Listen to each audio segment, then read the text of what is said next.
Good evening. My name is Peter Christian Ogner. I'm the director of the Gotham Center for New York City History, and it's my pleasure to welcome you all to our conversation tonight. If you're not familiar with the Gotham Center, as always, I invite you to learn more about us online at gothamcenter.org, where you can find a host of material on all things New York City history, including our adult education program, Gotham Ed, offering digital mini courses taught by leading experts. Sign up now at gothamed.com. Tonight, as part of our regular book series, we'll be discussing this marvelous history of the New York Post, written and edited by two former staffers, using interviews with over 240 editors, journalists, and others who worked for the tabloid at various points over the last 50 years. The title is not, as you might think, something the authors came up with necessarily as a critique, echoing the kind of sensational headlines which may have made the Post notorious. Rather, it was the unironic, in-house nickname given to it by the people who transformed the New York Post when a young Australian named Rupert Murdoch purchased it in the late 1970s. Back then, the Post was a liberal daily, the city's only only daily newspaper, which had or rather afternoon daily newspaper, which had gathered some of the post-war era's best reporters and columnists. Today, it is something else. The Post is no longer struggling as it had been in the 1930s when Dorothy Schiff bought it, or in the late 1970s when she sold it. Rupert Murdoch paid far more than the Post was worth when he purchased the newspaper in the late 70s, but with it, he got something far greater, a toehold in American media. And from that basis, he has transformed not just tabloid journalism in the United States, but serious print news, radio, television, and digital media, if not American politics and culture at large. So although the Post continues to continue to be an enormous financial loser, it has come to dominate local readership from its perch in New York City and long the headquarters of American media. And so from there, its success really has been nothing short of breathtaking. I'm not going to go on any longer, but allow me first to briefly introduce our guests and the expert moderator we've arranged to steer our conversation, and we'll get the show on the road. Susan Mulcahy started at the New York Post as a copy girl in college. She worked at Page Six from 1978 to 1985, including 3 years as editor before moving on to Newsday to write a rival column.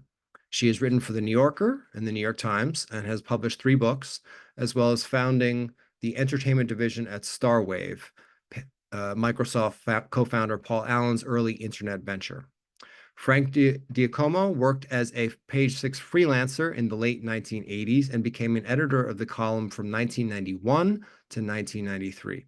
He has since worked as a writer and editor, covering media and the entertainment business for Vanity Fair, The Hollywood Reporter, The New York Observer, and The New York Daily News, among others. He is currently an executive editor at Billboard.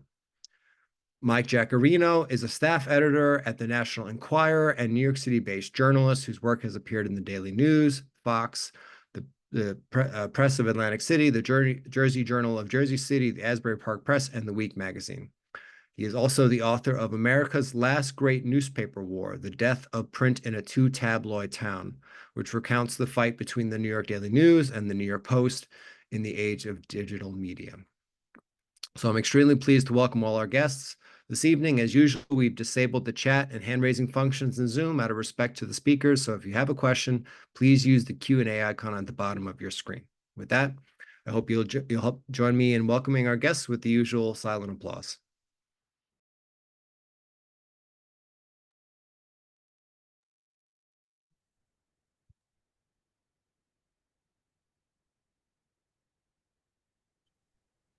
All right.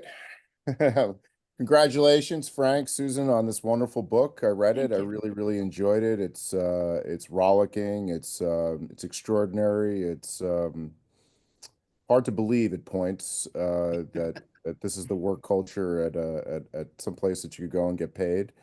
I wanted to ask you to start just to tell the audience a little bit about the format of the book.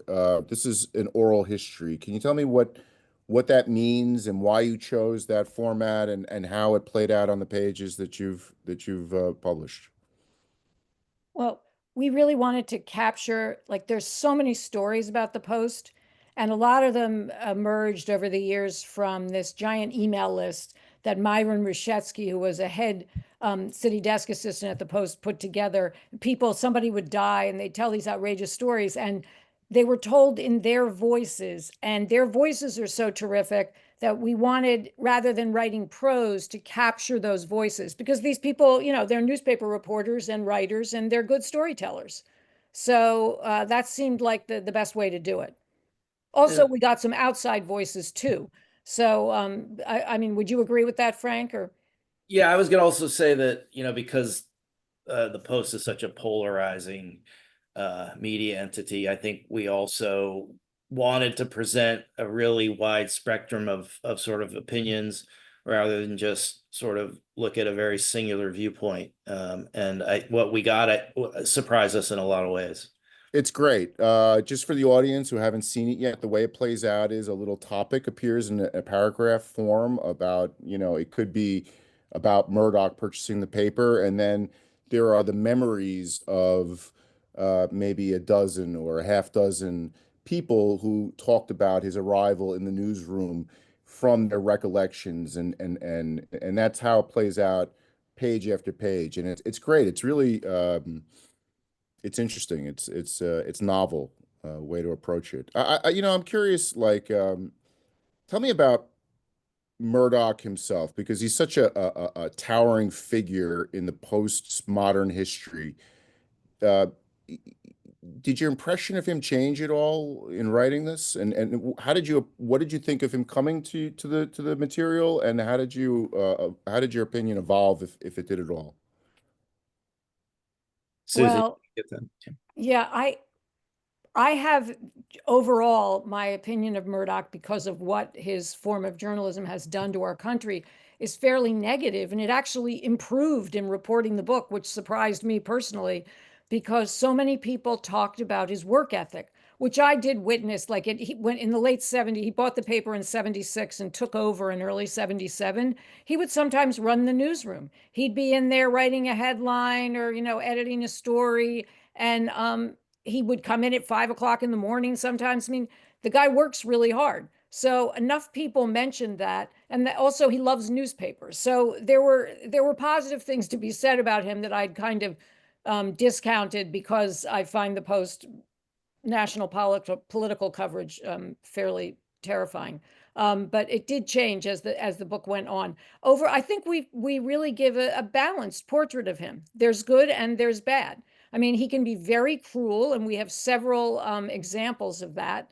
But he's also been very smart about what he's done with his media properties. So that was our goal, really, to be balanced. We tried to get him for an interview, and we went direct. We didn't go through the PR people at first. We went directly to his assistant, and we thought we'd had him. We were like waiting for a couple of months, and then once we got an email from the PR people saying contact us, we thought, well, that's the end of that. So, Frank, how did your opinion change? Well, what surprised me, because I was at the Post. I mean, certainly what you just said, Susan, that is definitely the case. His work ethic and just his kind of A to Z knowledge of how the newspaper business worked, and I want to his interject real quick. He actually, like, somebody called up pretending to be Son of Sam, and he interviewed them, right? Like, on the Right. phone. And you talk about that in your book. It's wild. This billionaire who's like in the middle of the Well, he action. wasn't a billion. He wasn't a billionaire then. He He was wasn't a a billionaire. mere millionaire. A mere millionaire. I'm No, sorry, he would. Frank. Please go ahead. I wanted to just interject that. no, Susan, finish your Well, finish no, your. he fired his first. He hired this guy Ted Balwell as his first editor, when he came into the Post, and the guy was a disaster. People didn't like him. He wasn't doing a good job, blah, blah, blah. He went on to great things elsewhere, but he was wrong for the Post. So he fires him, and the very day the blackout happened, and so Murdoch was overseeing that coverage, and he was overseeing a lot of the Son of Sam coverage. I mean, he wrote that, and what the instance you're talking about was, everybody in the newsroom was on the phone, and the only person who wasn't occupied was Lou O'Neill Jr., the rock critic. And some guy called up and said he was Son of Sam. And so the editor's like, Lou, you talk to him. And Lou's like, oh, he didn't know what to ask him. So Murdoch grabbed the phone away from him, and he started asking the guy. It turned out to be, Wow. fraudulent, but Yeah, It's great. You appreciate that kind of stuff. yeah, yeah. You mentioned, I was going to save this question for later, but you mentioned the way he approaches journalism and its effect on American media. Can you elaborate on why the Post, I think the audience would really do well to know, why is the Post so important in the American media landscape, and how has it transformed even how professional journalists approach their jobs in the US? So what I would say is the Post is largely responsible for the fractionalized media we have today. Uh, Murdoch comes in, and actually, this sort of ties into what I was going to say earlier. Is that, you know, one of the things that I learned is that, you know, he's sort of today seen as a sort of mover of the conservative viewpoint, but when he first came in, he was all in on Ed Koch, because I think Murdoch is all about winners and power and how can he amass power. So he comes in, he creates the Post as this conservative firebrand of a media outlet, and then from there he buys television stations. And one of the first programs that he puts on his television stations as he's creating the Fox network is something called A Current Affair, which is essentially the New York Post in television form. He brings over a lot of his employees from the Post to be producers, and then Steve Dunleavy, who's sort of the Pied Piper of tabloid journalism, is one of the main hosts. That show, it even got a great review in the New York Times, which was very interesting at that time. And it was successful. It spawned a lot of other tabloid TV shows like The Reporters and Inside Edition, which is still on the air today. And from there, you saw it kind of bleed into network TV, like Dateline and To Catch a Killer. To Catch a Predator. And so you have that happening. Then he starts Fox News, which is essentially the Post national, GOP coverage and conservative coverage on a 24-hour network, news network. And So I'm curious, like, this yellow journalism tabloid approach existed in America prior to Murdoch's arrival, but then did it go extinct and then he kind of revived it and proliferated it? Is that what you're saying? Well, Well, I think Was anybody doing that when he arrived, the tabloid approach? he arrived right after Watergate. So everybody wanted to be Woodward and Bernstein. I wanted to be Woodward and Bernstein when I was working on Page Six. The first editor that I worked with on Page Six, Claudia Cohen, who I can tell you many negative things about. The positive thing was she too wanted to be Woodward and Bernstein, and she took the column being accurate very seriously. So journalism had become, for obvious reasons, very serious. And there were far fewer newspapers, but like the war between the Pulitzer papers and the Hearst papers in the early 20th century, there were like a zillion newspapers in New York. There were so many points of view out there, but by the time Murdoch came along, there were 3 dailies. In New I York, forget how yeah. many there were at the height of the newspaper business in New York, but a lot more than 3, that's for sure. And also a lot of the columnists that did gossip were really getting long in the tooth. And Murdoch, I think, recognized, he saw that New York, which was coming out of its bankrupt period, was changing. And he started Page Six, which was really about power. It's a lot different. It was a lot different then than it is today. You really had a lot of politics. Susan can tell you this because she lived this, but a lot of politics, a lot of corporate figures treated almost as celebrities.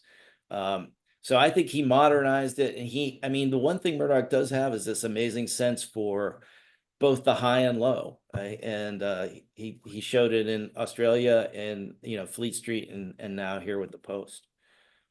Right. Like the last years of Dolly Schiff were kind of sad at the paper. Even people who loved working for the Dolly Schiff Post admitted that. I mean, there were a lot of, front page stories that were taken off the AP wire. She didn't put any money in the paper, and it had gotten kind of gray and a little dull. And Murdoch comes in and pop, everything changes very quickly. very quickly. And so a lot of the, I mean, the Schiff era Post, there are so many people that work there that are brand names of journalism in that era. I mean, we're talking everybody from Warren Hogue, Jane Perlez, the list is long. And half of them went to the New York Times, if not more.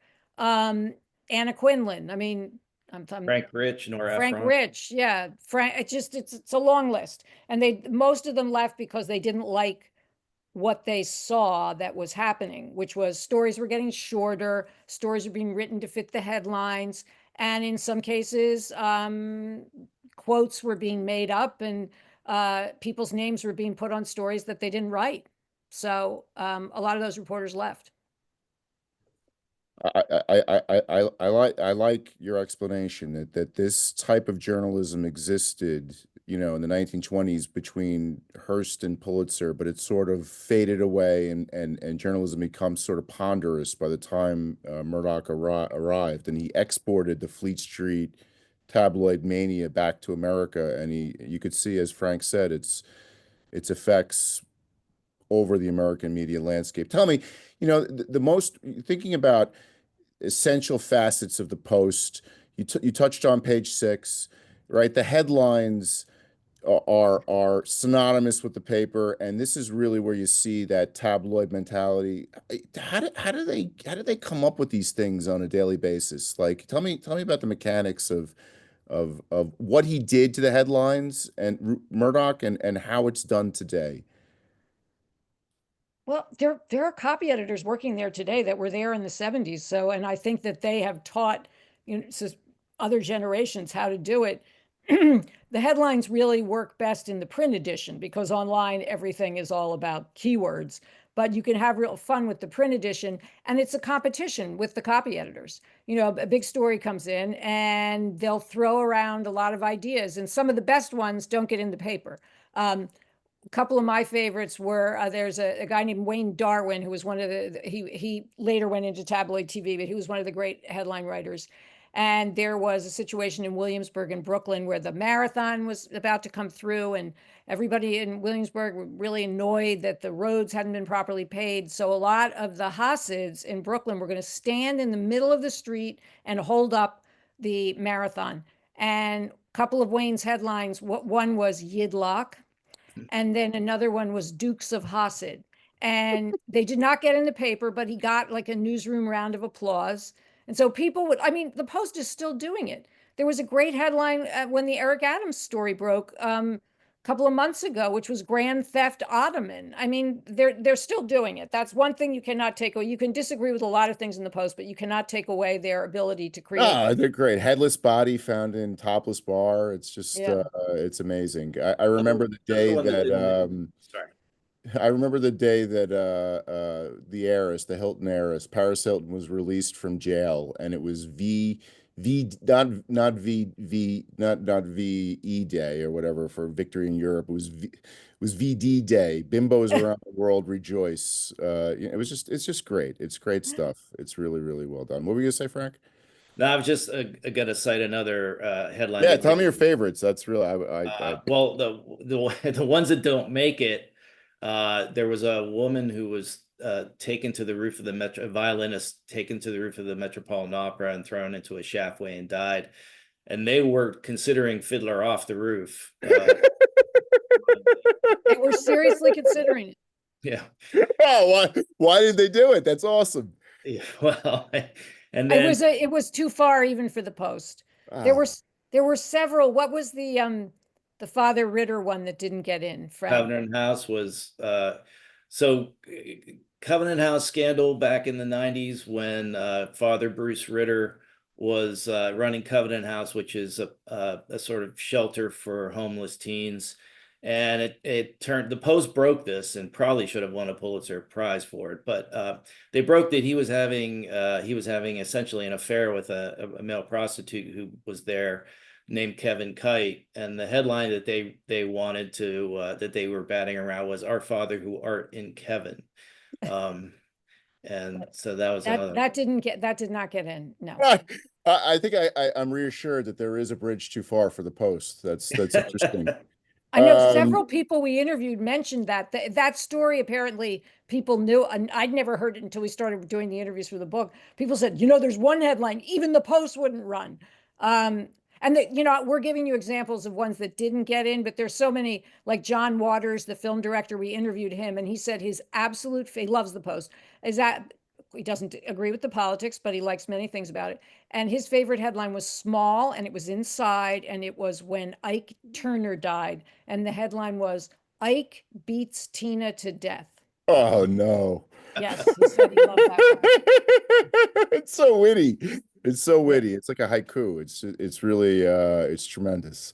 What was it like to work there? You talk about like people, just the characters, drug use, sex. Tell me a little bit about like what that newsroom was like on the inside. And this is all in the book. Tell me about it. Well, I was a little bit, Page Six was like an entity. I mostly worked on Page Six the whole time I was there. I was only on the city desk as a copy girl for several months, and then I moved into Page Six as the assistant. I had no idea until we started working on this book how much drug dealing was going on in the office. Both our jaws hit the floor, but it was the 80s. A lot of people. By who? Reporters or circulation guys? Several of the photographers were telling us that you'd get, one photographer was actually dealing drugs, and they'd go into the developing room, and they'd snort off the light tables, and if you needed to buy drugs, they knew where to go. I was like, I knew there was a bookie too, right? There was like a bookie. Oh, there were so many bookies. Newsroom bookies. Oh, that was more of a set. There were some bookies in the 80s, but I felt like the 70s and earlier was like the bookie heyday. There were guys in the composing room. There were just people were going broke, betting on the horses. It was kind of nuts. It really was. It that management tolerated it because if people performed, they didn't care? Is that the mentality? A lot of management was betting. Ike Gellis, the sports editor during the shift, Phil Mushnick, who's still at the Post, he's if you read the Post sports section, he's like one of their most prominent figures. When he was a clerk, one of his jobs was to take Ike Gellis's bets from the sports department down to the composing room where the bookies were, and place his bets for the next day, whether it was a win, whatever the bets are. I don't bet at the track, so I'm not sure what the terminology is. But anyway, yeah, the management was doing it. I don't think Dolly Schiff was, but many other people were. Was it fun? Was it a fun place to go to? I imagine it was. Like, tell me about it in your memory. Well, when I was there, the Post, I was there. Murdoch didn't own the Post when I was there. I was there in the late 80s and the early 90s. That's right. He was forced to sell it, correct? He was forced to sell it by Ted Kennedy, who was a favorite whipping boy of. Because he owned Fox 5, the local TV station, and you couldn't own both that and the paper at the same time. Exactly. And so Murdoch chose to sell the Post because he was already building his network. And so Peter Calico, a real estate developer, owned it. And I would say that we were, for probably 75% of the time I was there, we were almost every day wondering if we were going out of business. And, I was there at the point where crazy Abe Hirschfeld tried to take over the paper, which is a whole story in itself. But, when you work for Page Six, initially it's just this amazing exposure to the power centers of the city. And celebrity. And so, you're going out every night to see movie premieres. Madonna was huge then. We were always going to cover Madonna.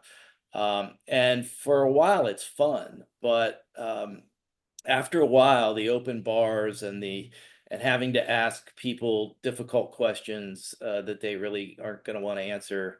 Robert De Niro called me a fucking prick once. It just, it wears on you. Donald Trump was another element that became very wearying. And I will say this, in my 20s, I was in my 20s then. It's the only time that when I went for a physical, my doctor said, your liver enzymes are really bad. You need to cut back on Frank. And so that was sort of a factor of working in journalism. No, listen, I experienced, for what it's worth, the very same thing at the Daily News. If I first 2.5 years on the street, I would walk through walls. I'd interview anybody, but then day after day, asking somebody who just lost their closest loved ones to some terrible tragedy for their, for words or a photograph, it just becomes almost unbearable after a while. I totally understand what you're talking about, but that's it's part of being a reporter at a big city paper. You have to like suck it up, as one editor once told me. It Yeah. just it is what it is. If you want to be in the big time, that's what big time journalism is about. Well, It's hard to make people feel sorry for you though when you're saying, "Oh, I'm always going to these parties. I'm so sad."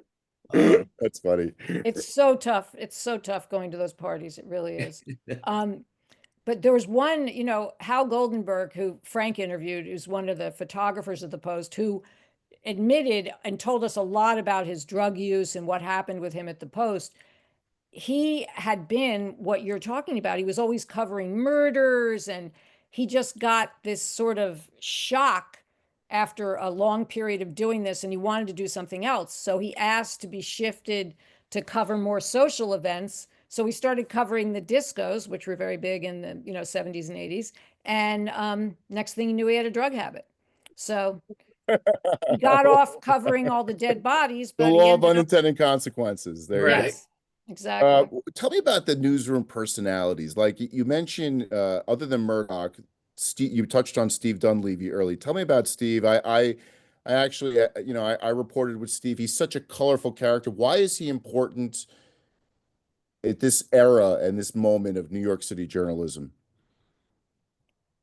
Uh, well, I think we can both speak to this. I mean, Steve really epitomizes, personifies the Post journalism. Tell me, before you start getting into, pardon me, tell me who he was prior, because he's an Australian that Murdoch imported here, correct? He had a No, history. he was here in the U.S. He worked for a couple of bureaus. He worked for Murdoch's like American bureaus. I don't think I see. Murdoch actually brought him over. I think he was here already. I'm Cool. not 100% sure about that, but I'm pretty sure. But he's Australian by Right, birth, right? right. Yes, I see. Yes. I see. So tell me about him, Frank. Go ahead. Tell me about like he epitomized, as you said, the mentality of get the story at any cost, damn the consequences, ethics be damned. I mean, tell me about it. Tell me about maybe the Moskowitz story, or it's great. Right. The Moskowitz, Stacy Moskowitz was the last victim of Son of Sam, and when she was brought to the hospital, Dunleavy went out and impersonated a hospital employee, grief counselor, and got the mother into a room alone. Basically, got an interview with her that she was unaware she was giving, and what's amazing, and this I think is a testament to Steve's charm, was that once it was printed the next day, she wasn't angry, and she became a longtime source for him. We even have a story from another reporter who, when they caught him, he was sent to her house, and he was knocking on her door, and she basically said, "Go away." And he goes, "But I'm from the Post. You gave us interviews." She goes, "I'm on the phone talking to Steve Dunleavy, and he said especially don't talk to you." So that's how Wow. he really was um, fearless and very competitive. And I know Susan's got a lot of stories too. Yeah. He would, I mean, you're competitive in the newspaper business, but usually you're not competitive with your colleague. You're not trying to cut your colleague out of getting a story, especially since the city desk had sent this. The reporter was Joe Berger, who later went on to a very long career at the New York Times. Joe said, but we work for the same paper. And, I'm sorry, Steve told me not to talk, especially to people from the Post. But there was another incident where Steve, this was so insane. I couldn't believe it, but apparently it's true. One of the photographers had a gun carry permit. So Steve decided, this was right before the Stacy Moskowitz shooting, that it would be a great idea if this photographer was in the back of a car with the gun and his camera, and he had two male reporters in the front seat, one of them wearing a blonde wig, so it looked like, it was two people kind of making out, and they would lure Son of Sam to come and try. And then the photographer would, I mean, I was like, how could this happen? He's supposed to shoot Son of Sam with the gun and then shoot a photo at the same time. But apparently this was Steve's idea. It did not happen because the Moskowitz shooting happened, and that ended up being when Son of Sam was caught. But Steve, he was so you should tell the story about breaking into the apartment. But one more Steve story, along with doing like all of this crazy, he'd have reporters doing crazy things like breaking into Bernie Goetz's apartment to get a photograph, that kind of thing. He also taught reporters. He was both ethical and, he had different ways of getting a story. Some of them were unethical, but some were things that an ethical reporter would do, like show some respect for the people you're talking about, Mike, when you hated to go to people's house and ask for a photograph of their son who was just murdered. He would say, if you have to do that, make sure you're wearing a suit and tie, make sure you bring flowers to the mother. Yeah, So absolutely. that's the kind of thing. But he would, this is one story that I mean, apparently everybody else in the newsroom knew this. I hadn't heard it at the time. Fred Dicker, who had been, a longtime Albany correspondent for the Times-Union, and the Post wanted to hire him, and they kept bringing him in for interviews. And finally, like the fifth time comes down to the paper, Dunleavy says, and he was wearing this long kind of leather, very European style coat. And Fred is balding and he wears glasses. And I guess he does look a little bit like Hunter S. Thompson. So Steve says to him, mate, I want you to go in this office. I'm going to send a reporter in to interview. You have to pretend you're Hunter S. Thompson. Fred he opens a drawer. I don't know why, he takes some Sweet and Low out and makes lines on the desk so it looks like Coke. And this reporter, Phil Messing, and interviews him, I know Phil. That's funny. Fred says to him, would you like some Coke? And Phil says, no, I'm here to interview you, whatever. And then he leaves. And then Dunleavy comes running in and is like, oh, mate, you did it. You convinced him. It's great. And it was like this whole joke. This guy's running a New York City a newsroom. And this is the kind of things they would get up to when they had 5 minutes of free time. They did end up hiring Fred, and he was there for many years as their Albany correspondent. But he said he felt really bad. But Phil's like, if you're not a little bit gullible when you're a reporter, you're not going to get a good story. I don't think Phil was really bothered by it.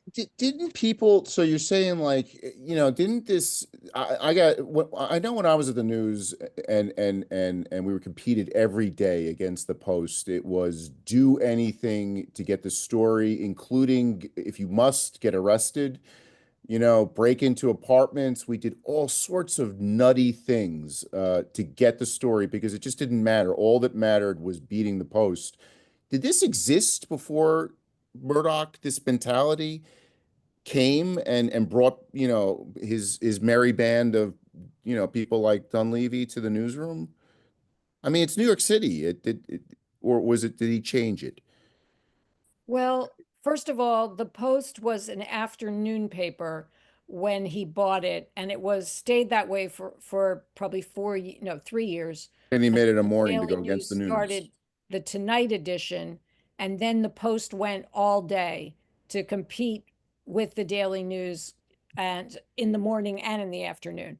But before then, they weren't really competing in the same way that the way that you're describing with the Daily News, because the Post covered things differently because they didn't come out until the afternoon. A lot of the sports writers talked about the fact that they had more time to write their pieces. They didn't have to do these, game stories that they had to write them 5 minutes after the game was over. They could be a little more contemplative. But then when Murdoch turned it into an all-day paper, then I think that's when the competition really started.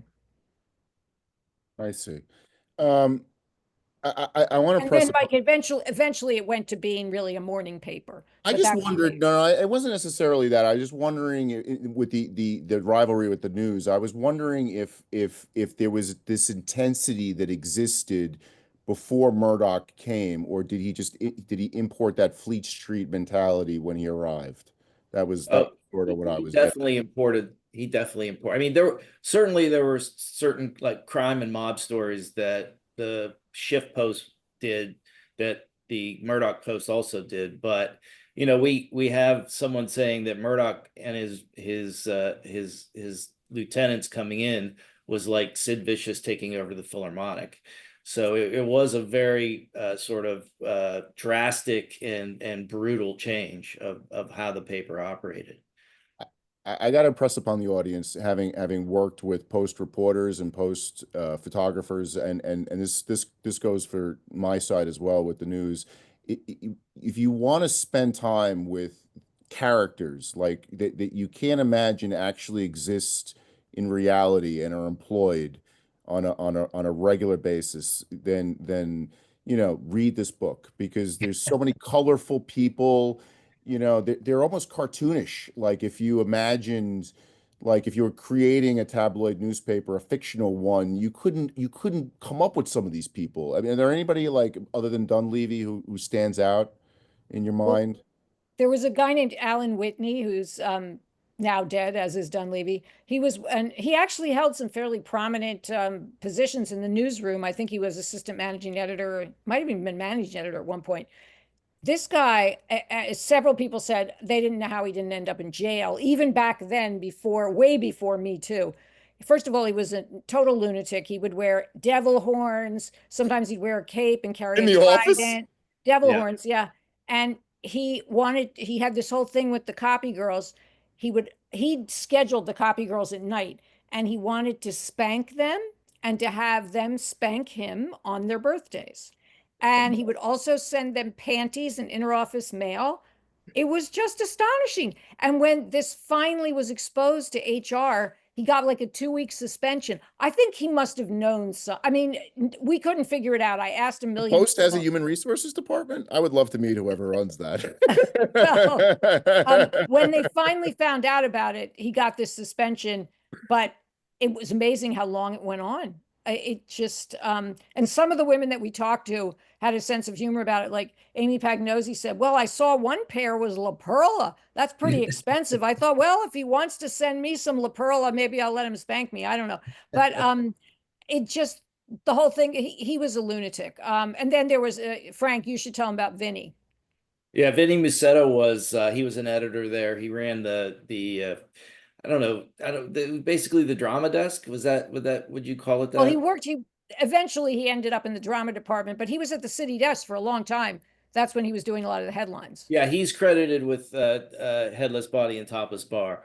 Vinny was he was a real hothead who was prone to threatening people with one of those spikes. They used to spike newspaper copy on. He broke his toe kicking a trash can. He overturned a candy machine.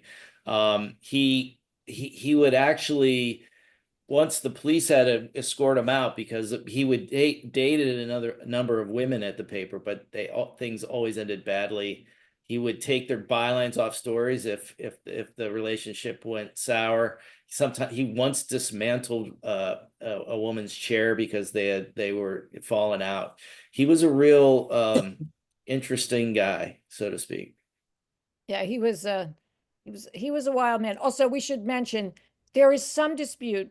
Vinny always gets the credit for Headless Body and Topless Bar, but there was another terrific headline writer, Drew Mackenzie, and Drew actually wrote a headline the day before. Like the Post was afraid to run Headless Body and Topless Bar while Murdoch was in town. Myron Reshetsky, who was on the city desk, was supposed to let everybody know when Murdoch's plane took off for London. Then they could. Why would that be verboten when he's in town? And he sometimes didn't like them to go too far. Oh, really? That's Yeah. interesting. He wanted them to go up to a certain point, but not to go too far. So if he was in town, they might subdue the headlines. Yeah. So I think that's kind of like the Post. I mean, the Post is schizophrenic in that way. It caters to like the elite Wall Street crowd and the Hollywood crowd, and also then to the sort of blue collar worker. And I think that was Murdoch. He got the blue collar people, but he aspired to that kind of respect that of the people he covered on page 6 and then the business. I'm sorry, Susan, I didn't mean to interrupt you. that it's just that Drew wrote a headline that was Cops Find Headless Body and Topless Bar. And Vinny kind of removed the first 2 words the next day, and he gets all the, so whatever. I mean, It's legendary. It's the most legendary. but I think they both Post deserve headline. credit for it. But I feel like Drew doesn't get any credit. I So want to go back to Murdoch for a second. Like, he's just such a towering. You met him, right? I mean, both of you like have interpersonal interactions with this guy. Tell me about that. Did you ever have any kind of feelings with well, him? yeah, no, he was in I mean, when What I was was a he copy like? girl, obviously he didn't pay any attention to me, but when I was the editor of Page Six, I don't think he even knew what my name was. I swear to God. At one point, Page Six we treated it like it was regular reporting. Everything was checked out. We did not run rumors. It was really, gossip column was a misnomer. We didn't run gossip. And there was one point where a lot of the Murdoch cronies, these guys that work for News Corp that were in the office, they were always giving me these stories for Page Six. And like, I always checked them out, and they rarely checked out, if ever. But I would do the due diligence. And one day my lead story got killed really late in the day. I was the only one there. Like, the staff had gone off to cover some events, so I was there by myself. And Murdoch's lawyer called me with a story that was just ridiculous. And it's too complicated to explain what it was about. The lawyer's name is Howard Squadron. He's very well known in New York. And I just thought, oh, the hell with it. I'll run his damn story. And it ended up with an advertiser, the phone company, threatening to pull $2 million worth of ads out of the paper because of this story. And I wasn't there. And Richard Johnson, who I hired and worked for me on Page Six for a few years, and then he stayed on for many years as the editor. He said I had gone to a funeral the next day when the story ran. Murdoch came down with like steam coming out of his ears, looking for the quote Page Six girl. And I don't even think he knew what my name was. So and Richard said, if you had been here, you would have been fired. You would have been out of here. And I thought, I wonder what I would have done had I been there. I mean, I would have said, maybe you should ask Howard Squadron about that story. I mean, and running the story without doing as much checking as I usually did that's really the only time I can think of where I did anything that unethical. And I just was like tired of having all these bullshit stories thrown at me. So I ran that one. And the irony is I almost got fired because of it. But anyway, I didn't really have I mean, later on, Murdoch, like right now, Rebecca Brooks runs is a big deal in his UK operation and has been off and on for a long time. And other women rose in the ranks at his companies. But back then, there were no women in any positions of power at all. Like, the shift post, the Dolly shift post was a great place for women to work. They had all sorts of assignments. They were really well respected. And that changed when Murdoch came in. There were, there were a couple desk editors who were women, but nobody rose to any position of power. And as I said, I'm there writing the most popular column in the paper, and he didn't even know my name. So anyway, Frank, did you have any encounters with him when you were covering stuff? I only had one encounter with him because near the end of my time there was when he reacquired the paper. And I remember being told by my boss, Steve Kuzo, I was going to cover some sort of event. And he said, Rupert's going to be there. Please go up and thank him for saving us. So I thought, okay, it's an order. So when I went up to Murdoch and I repeated that, he shrank from me. He recoiled, like he just did not want to hear that. And when he came back, there's someone tells a great story about how he said, I'm not going to be your fairy godmother. And that was certainly true. Right after that, he got rid of the union. So that was my only encounter. What year did he rebuy the paper after he was forced to sell it? 93, 94? Yeah, 93. 93. Yeah. He was forced to sell in 88. And then after all these crazy people like Hirschfeld and I'm forgetting Hoffenberg almost ran it into the ground, then he was given sort of special dispensation to buy it back. What he did something with sports too. Can you tell me about the role of how he changed the paper as far as its sports section and how important it became to the brand? Well, the sports section in the Post was great even before Murdoch bought it. They had a lot of very well-known columnists and beat writers. But his style, Harvey Arrington, who later went to the Daily News and then was at the New York Times for a long time, he's sort Staten of Island guy. Yeah, Staten Island guy, right? He worked at the Advance before he went to the Post, and he said that the Post, the way the sports guys worked, really influenced a lot of sports coverage nationally and other coverage. There was this whole, so-and-so told the New York Post, the Post can reveal. It's sort of a Fleet Street style, but newspapers weren't really doing it in that way at the time. And he also was very aggressive, like Jerry Lisker, who was American. I mean, Murdoch is not a sports fan. So he's a fan of having sports do well for his businesses, but I don't think he follows any particular sport. That Greg Gallo, who was the executive sports editor for a number of years, said, I don't know, yachting, maybe that's his sport. But Murdoch, these guys would be very aggressive in the way they covered things. Pete Vesey, who became the first national columnist to cover only basketball. Usually people had their beat writers cover their local team. Pete covered everything. And he didn't go to the press. I mean, a lot of reporters would take the same quotes from the press conference after a game that everybody else got. Pete was like, I'm not doing that. I want my own quotes. I'll go in the locker room. I mean, they were aggressive. The Post is really aggressive in the way they cover everything, but they became really well known for that in sports. And right now, if you look at the paper, the sports section is like they put more resources into it right now, and the Contemporary Post, than practically any other section of the paper. I mean, I've met people from the Midwest and well, what are you working on? Oh, I'm doing a book about the New York Post. Oh, I read their sports section. Like somebody from Chicago is reading the New York Post sports section. It has a national reputation still.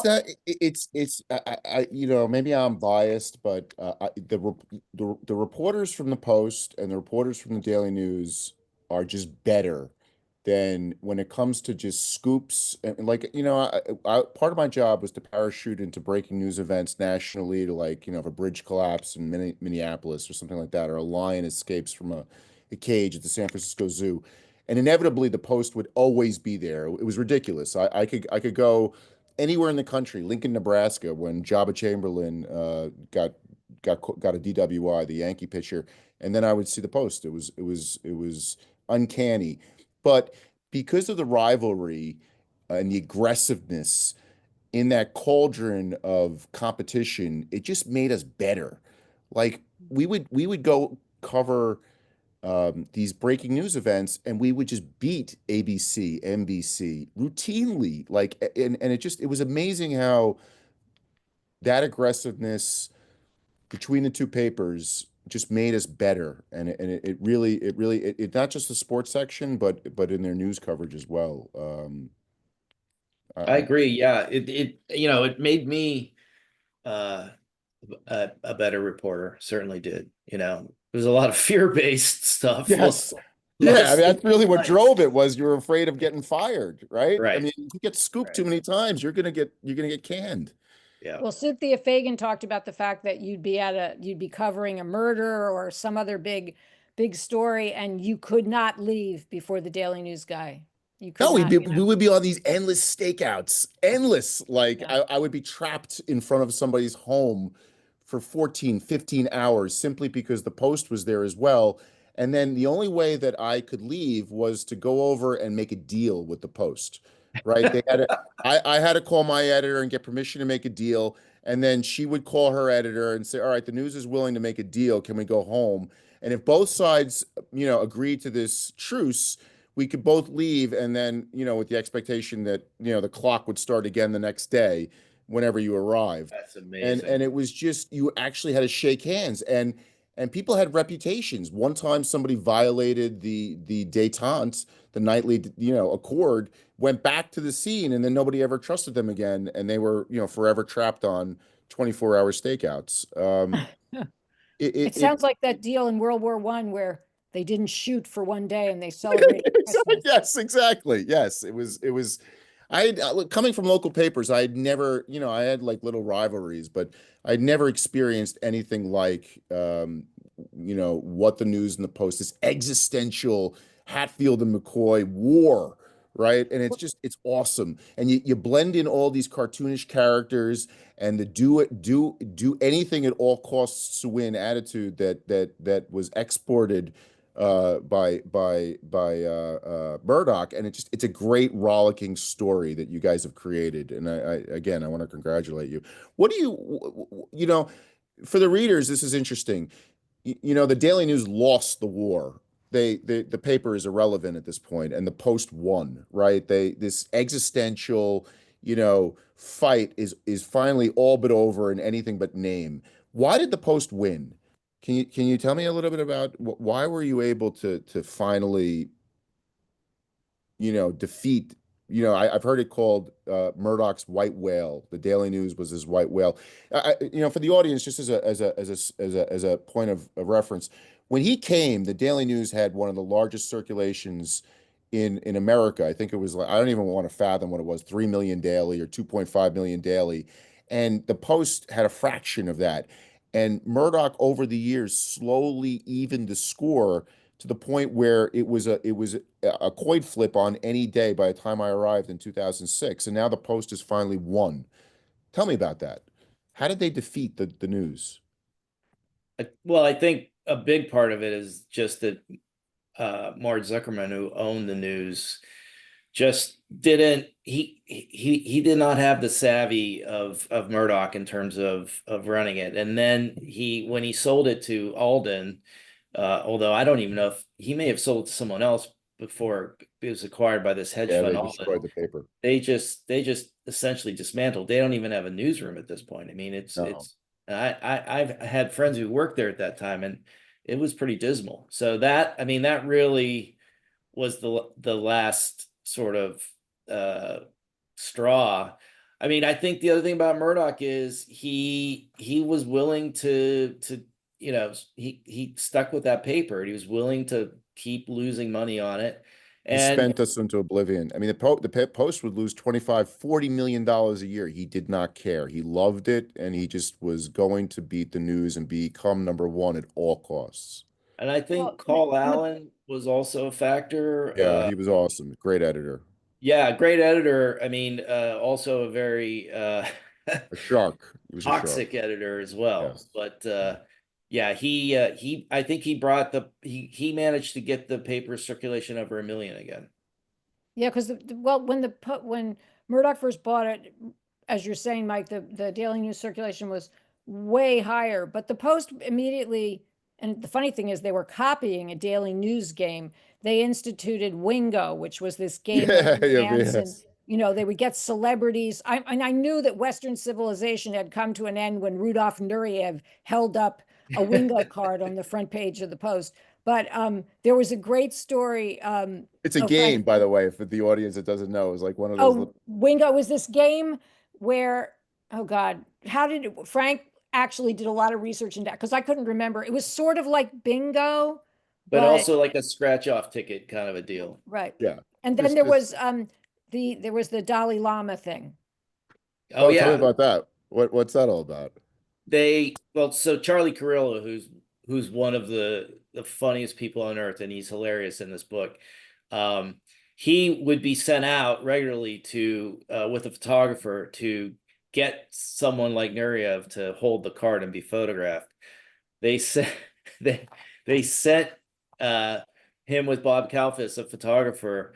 I know Bob well. I competed against him. Yeah, to cover the Dalai Lama was speaking, and Bob's like, "Oh, I really want to cover this because I'm really interested in what he said." And the editor said, No, you're not going there for that. You need to get a picture of the Dalai Lama holding a Wingo card." So Charlie was Charlie's just like, I can't. He chickened out, and so Bob tried to hand the card to the Dalai Lama, and before he could grab the shot, one of his assistants knocked it out of his hand. It worked though with the Daily News editor, who I think was Hogue at the time. Right. Oh, yes. Right. So I don't know if it was Kalfas, but like they went and they had a two-sided card. One side said like the Daily News is great, and on the other side it had a Wingo card. And they handed it to Hogue, and he looked at it, right? And then they shot it, but like the side that was fronting the camera was the Wingo card. And they just ran that photo over and over and over again in the days to come of the Daily News editor holding the Wingo card. It's great. It's great.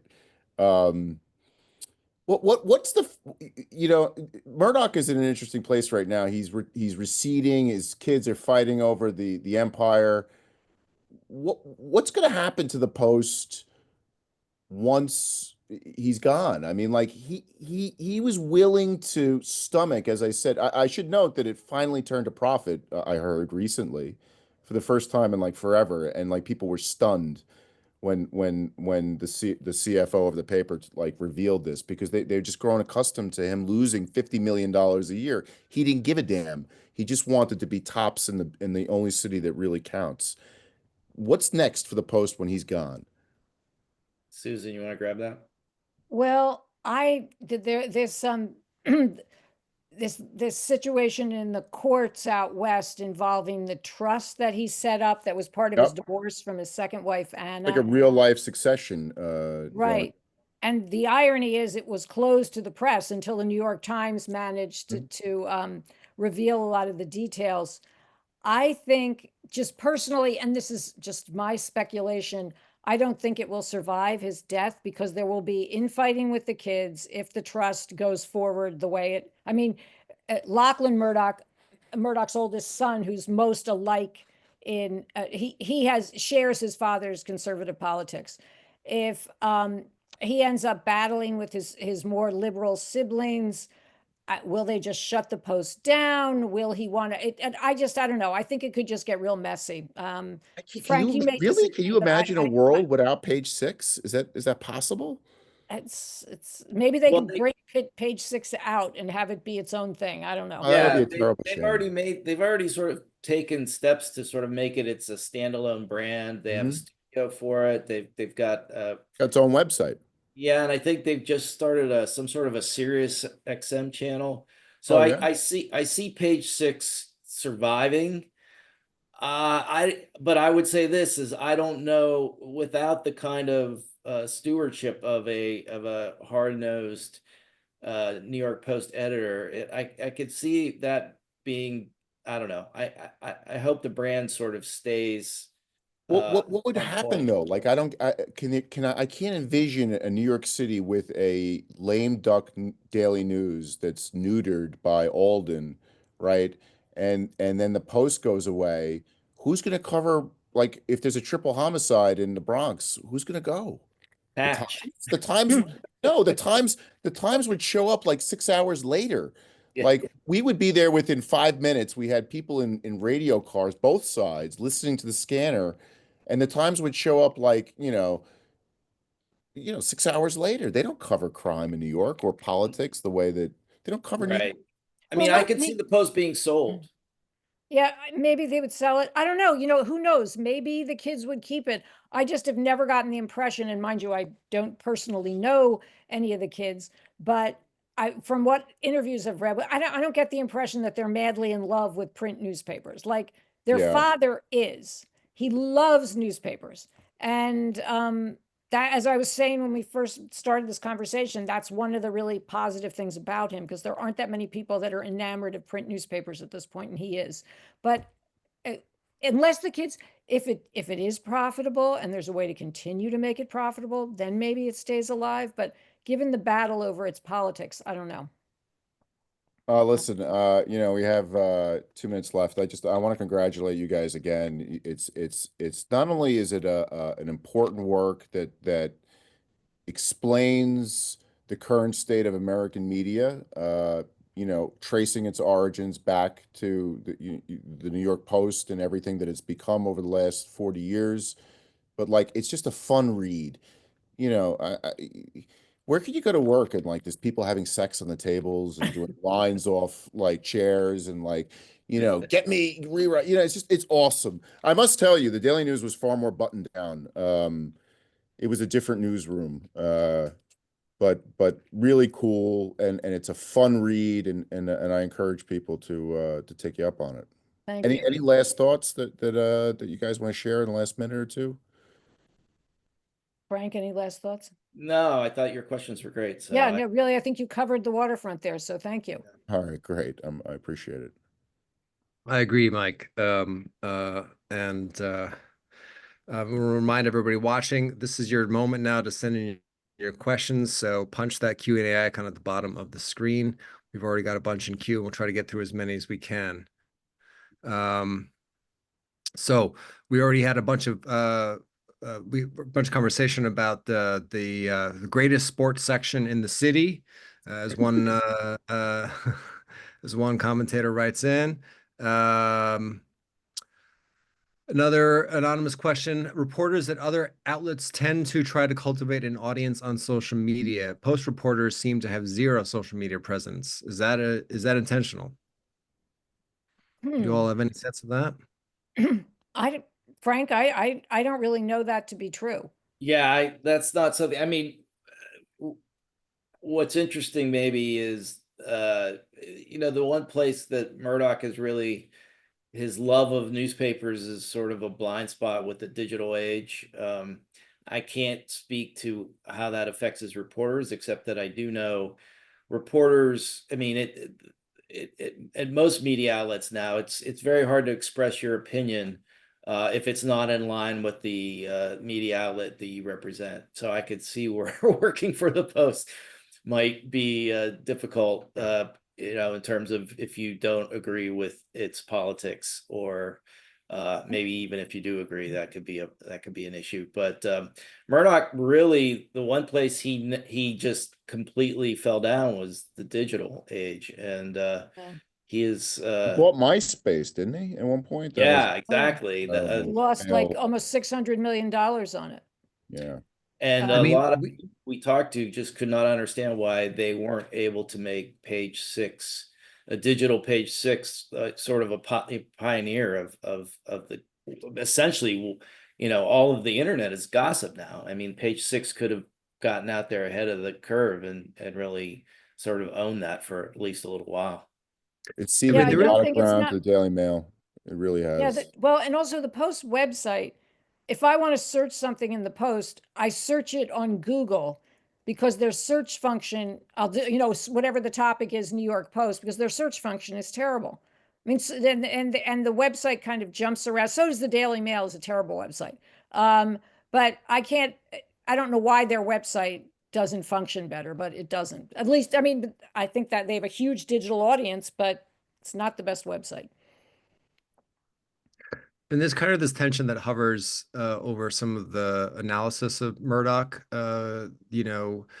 Savvy businessman. There's this kind of, for example, like, several of the folks you interview talk about how, oh, it's not really politics so much as like business that says God, right? But then you think about how he sort of falls down on the digital space. And you all talked a lot about page 6 today. One of the, I think the central points that maybe didn't quite come out, needs to be sort of said again very clearly, is like several of the folks you're talking to, put it like, page 6, and Susan, you jump in if you disagree, but, some of the folks that are quoted in your book say, page 6 was his way of kind of like learning the political scene and the financial scene and his route to power, right? Like that was the whole point of buying the Post. And so who cared if you lose money? This is like, so there's a sort of tension between like Murdoch, the businessman, and Murdoch, the guy who has a sort of political agenda and is seeking power. Or do Right. you disagree?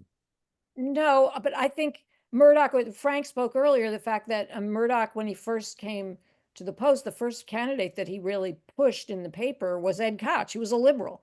So and he also supported Hugh Carey's reelection. I forget what year that was, but it was a couple of years after Murdoch bought it. So he didn't always get behind Republicans. When it looked like that was the smart business thing to do, I mean, I think he is more conservative politically himself.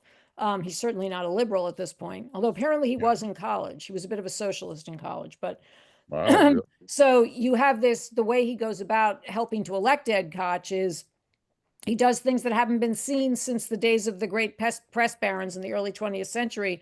He just really runs story after story, and all these stories on page 6 about Ed Koch, and endorsement on the front page, which had not been done. So but in terms of what was most important to him, I think, was it Wayne who said that his God is his business? I think it was Wayne Darwin. Yeah. Yeah. Yeah, I don't have it at hand for my notes, but yeah. Yeah. Um, uh, so Another question about, of course, about Nora Ephron, who wrote for the Post in the 60s and loved working there. Do you know if she ever wrote or expressed an opinion about Murdoch's Post, or as she did about Dorothy Schiff's? She kind of thought Schiff had turned it into kind of, I forget the exact quote, but like it was kind of soft and gossipy, and it wasn't the Post of the 50s that under James Wexler. It was like had you know, brave investigative reporting of J. Edgar Hoover, McCarthy, etc. Right? You know, I have to say I'm sure she was not a fan, because she was very liberal politically, but I honestly don't know. Do you know, Frank? I don't. I can only speculate that because she became a filmmaker, she might have been a little bit more circumspect about trashing one of the most powerful guys in Hollywood. If she didn't like the Post, she probably appreciated the gossip. Yeah. Yeah. Mike, this might be a question for you, but I think Susan and Frank, you should jump into. Ed Bear wants a comparison and contrast between the Post and the Daily News. We've already done a little bit of that. I don't know if you want to add to it. Comparison in terms of what the content or I mean, Yeah, I mean, I guess. besides the Yeah, fact that we won Mike, you go. 60% of the time, 65% of the time. that's Listen, in your memory, Mike. That's in your you memory. gotta imagine, like, one couldn't exist without the other, right? It was like, think of the most vicious rivalry in sports. I can't, Lakers Celtics. It doesn't compare, because every decision we made at the Daily News was based on the calculus of whether the Post was going and how long they were going to be there and how many people they were going to send, how big they were going to play it. And I know for a fact that the same thinking dominated the Post newsroom as far as news coverage. It was, I don't know, we were a little more sober, we became, as time went on, we adopted a lot of Murdoch's influence. We were not immune to that, and it made it a better paper, right? The headlines became more rollicking, and the pictures became bigger, the stories shorter, the sports coverage became more important. All the things that he did at the Post, which were working, were adopted at the News. So I would say it turned us into more of a tabloid. Although, like, tabloid literally just means the kind of paper that you open up and, where's a broadsheet you fold over. But, it became more of the big headlines, the blaring tabloid mentality over time, which made sense because the Post was working. Yeah, I was at the News briefly from 2010 to 2012, and one of the editors that was hired at that time was Colin Myler, who worked at the Post, and that. So Mike, I completely agree with you. There was this attention paid to what the Post was doing, and God help you if you got beaten by them on a story. And I will say this too, in terms of the culture, the Post had I don't know, there was more soul to the Post. Working with the Post, there was a real gallows humor. And I liked a lot of the people I worked at the Post. I did not have a pleasant experience at the News. I felt that it just was not a very friendly place, I especially. would describe it like this. Correct me if I'm wrong. We were more corporate, okay? We were Yeah, more buttoned down, okay? Our reporters came from 4-year colleges. Like, the Post was more ragtag. We were the Yankees and you guys were the Mets. It was yeah. like, It was it early days seemed more journalism. fun to work at the Post. But I will say this, okay? Like, the fear that you lived with that you would be beaten, I still probably haven't recovered from it. The Well, daily fear. even in the 80s, Jim Wilsey, who we interviewed, he was the editor and publisher who really saved the Daily News from going under after Robert Maxwell went under and fell off Yes. a yacht. Wilsey, when he had lived and worked in New York for the AP, went to California for a number of years. He comes back to the News in the mid 80s and or maybe early 80s. I can't remember exactly. I think it was 83 or 84. And the Post at that point was really getting a lot of attention in the city, and the News saw what was happening. Their circulation was still way more than the Post, but they saw the Post gaining on them. And Wilsey was sent to London for several weeks to work with, it was at the Daily Mail, but a completely different Daily Mail than exists now. David English was the editor, and he was sent to learn what he called, quote, the dark art of tabloids. Oh, that's interesting. So It's really the interesting. Post definitely had an impact in that way as well. Yeah. Listen, it was just so much fun, the competition, and it was, I wrote a book about it. It was just a great time. You survived. I did. I did. We've got a couple of questions here about process. What was the research process like? Are the archives digitized yet? Where can you access them? Can you access them online? Oh, do we wish they were digitized easily? We started doing the interviews in February of 2020, so right as COVID was happening, which was both bad and good because a lot of people were sitting at home with nothing to do, and we'd call and say, "Do you want to do an interview?" "Sure, I got nothing else to do this week." So that was the good part. The bad part was the Post is on microfilm, and you go to the New York Public Library and you go through the microfilm, and sometimes people would remember like really close to the time that a story ran. Like I know that was February of 1982 or whatever, but often it would be like, I think it was in the 80s sometime. Well, you're not going to sit there and go through 10 years of microfilm. It is digitized. There is a company called Newsbank that has digitized the microfilm. However, it is very expensive. NYU has it, but because of COVID, we tried to get in early on in this process. Like I think we found, what was it, 2021? We found out, Yeah, all Frank, those that archives were some of those closed for a NYU long had time. it, and we tried to get in. They weren't letting anybody in that library. Anyway, to make a long story short, close to the very end of our research process, we were able to actually search the digitized version of the Post. So if you have NYU contacts, you can, through the New York Public Library, get a special, pass, but it's complicated. But if you have a New York Public Library card and you go to them, to the research division, and ask how you can do that, you could go and get it at NYU, but it's complicated. And in the end, I think, Frank, you can disagree with me. It wasn't so bad that we had to go through the microfilm, because often while we were looking for one thing, we'd find something else while we were scrolling.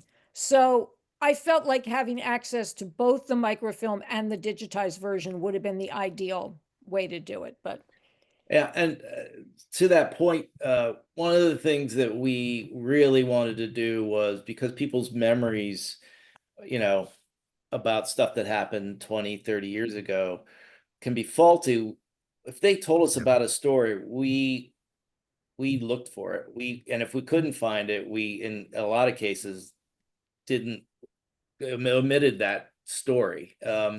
And so the stories that we reference in the book, we found those stories. And so it's not just memory. We kind of triangulated and checked the memories of people, and we would go back to them and say, well, this is close. Do you remember this? And so it was pretty in-depth and intense.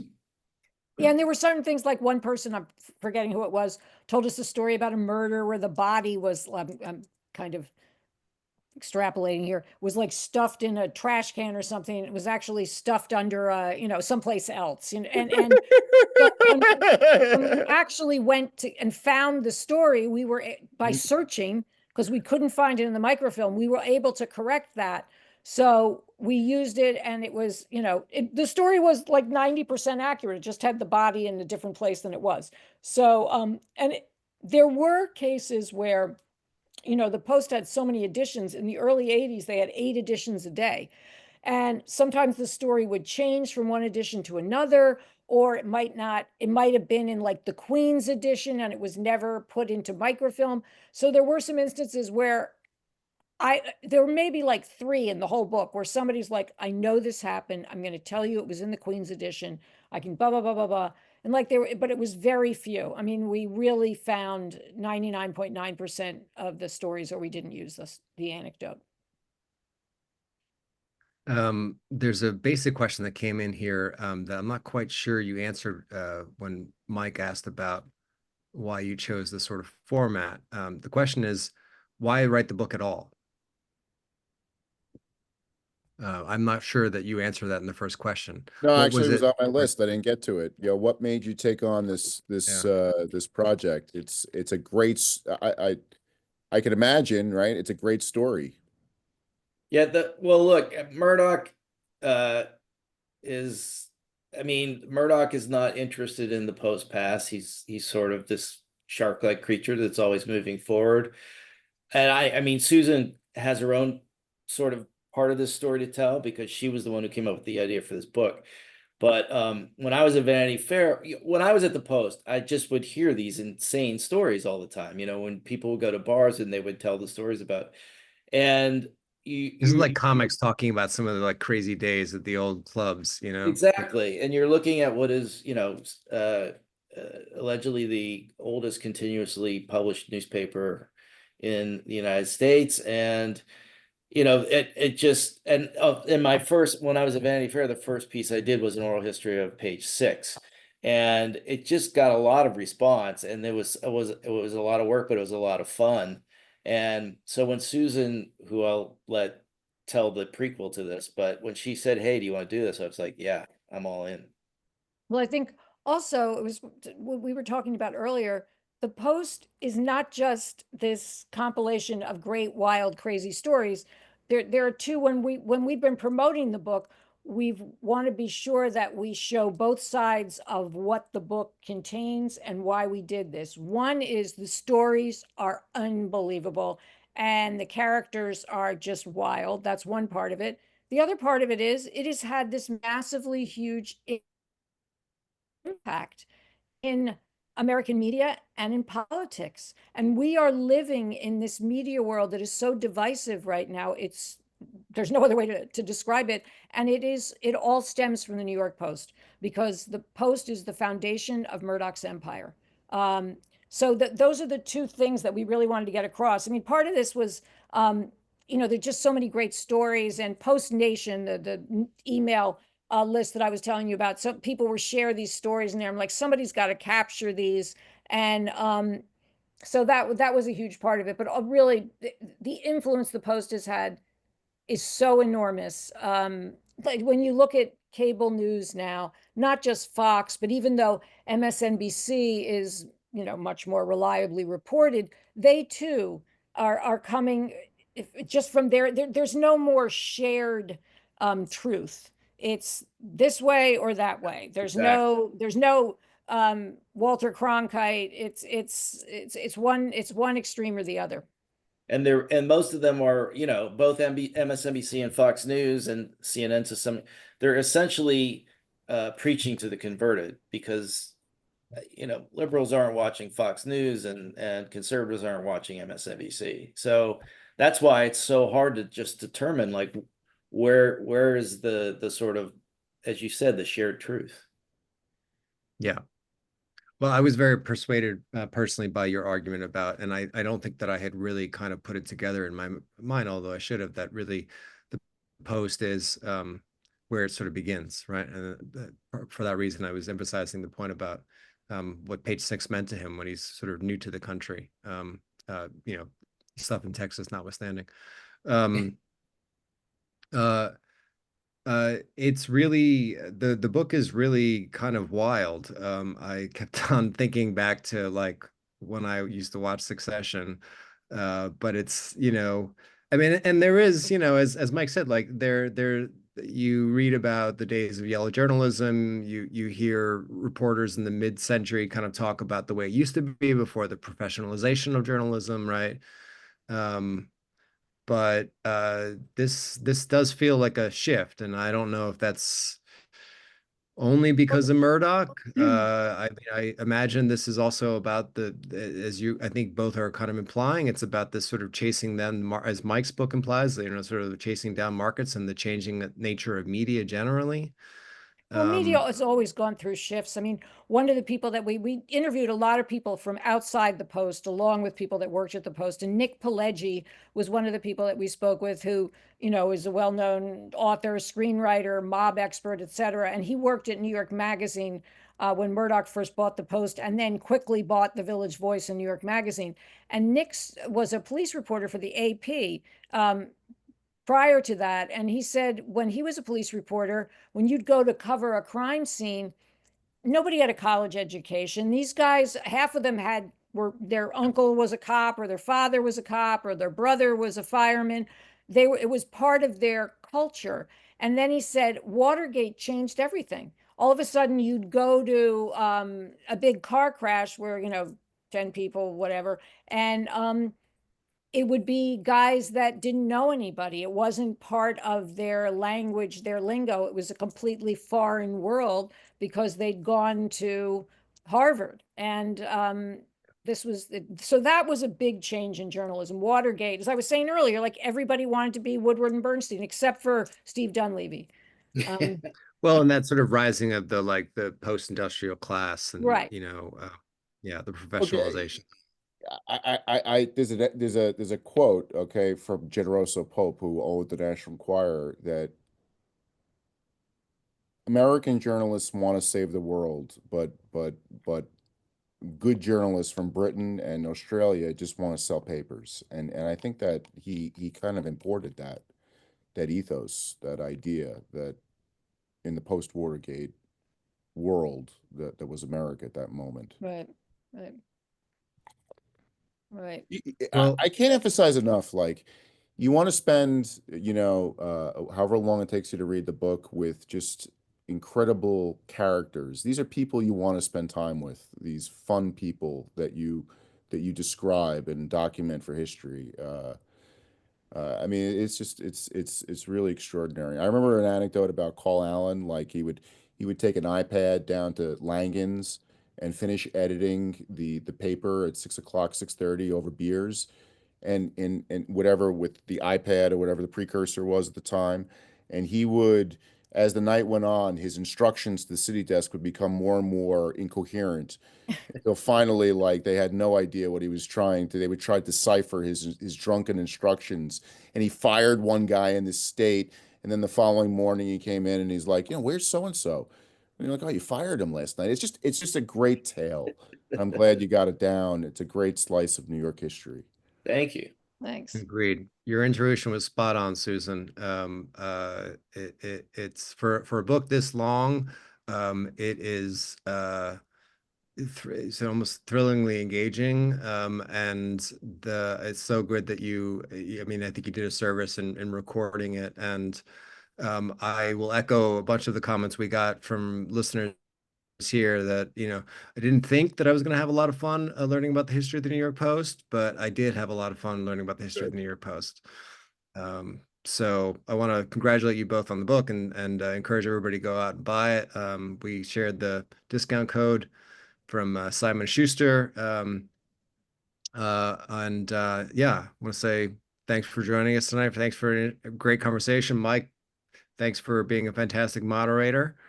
Look forward to doing more work with you. And everyone watching, thanks for tuning in, and you'll see from us again soon. Thank you very much. Thank you. It's a lot of fun. Take care, guys. Good night. Bye-bye.